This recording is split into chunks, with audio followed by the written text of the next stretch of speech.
Perkenalkan, nama saya Santa Teresia Broginting dari kelas 12-9. Shalom, hari ini saya mau membagikan renungan singkat dari Alkitab Amsal. Ayat yang aku pilih sendiri adalah Amsal 10 ayat 21 yang berbunyi, bibir orang benar mengembalakan banyak orang, tetapi orang bodoh karena kurang akal budi. Nah, dari ayat Alkitab ini saya mengambil maknanya bahwa Alkitab ini mengingatkan aku bahwa perkataan seseorang yang hidup benar itu bisa memberikan arah, kekuatan, dan juga penghiburan bagi banyak orang.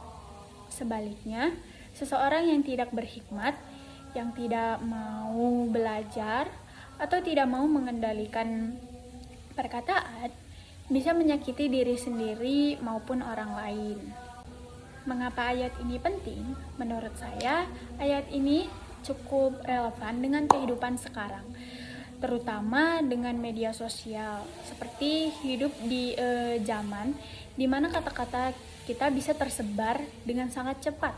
Perkataan yang kita ucapkan atau tulis bisa menguatkan, tetapi juga bisa melukai orang-orang tanpa kita sadari. Karena itu Tuhan mau supaya kita berhikmat, berhati-hati, dan bijaksana dalam berbicara. Dan juga nilai yang saya pelajari dari ayat ini, saya belajar bahwa kata-kata itu punya kuasa. Orang benar tidak hanya dengan baik, tetapi juga berbicara dengan kasih.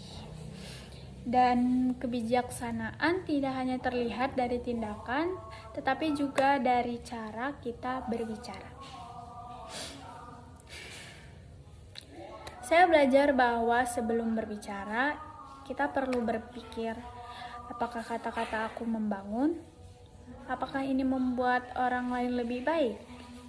Apakah Tuhan berkenan dengan apa yang saya ucapkan itu sendiri? Kesaksian saya pribadi atau menurut pengalaman saya ya, secara pribadi ayat ini mengingatkan saya untuk lebih berhati-hati dalam berbicara. Ada kalanya mungkin saya pernah menulis atau mengatakan sesuatu tanpa memikirkan dampaknya terlebih dahulu.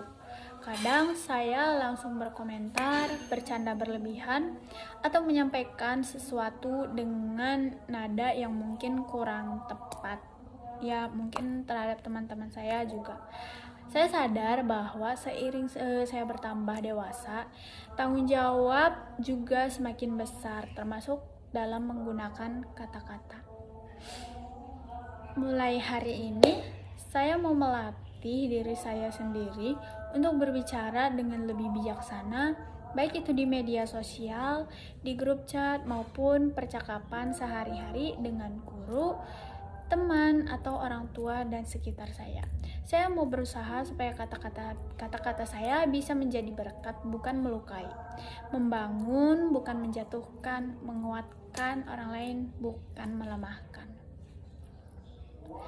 Semoga renungan ini dapat menjadi pengingat buat kita semua bahwa Tuhan memanggil kita untuk menjadi pribadi yang berhikmat, termasuk lewat perkataan tadi dan semuanya perbuatan. Terima kasih sudah mendengarkan. Cukup sekian dari saya. Tuhan Yesus memberkati.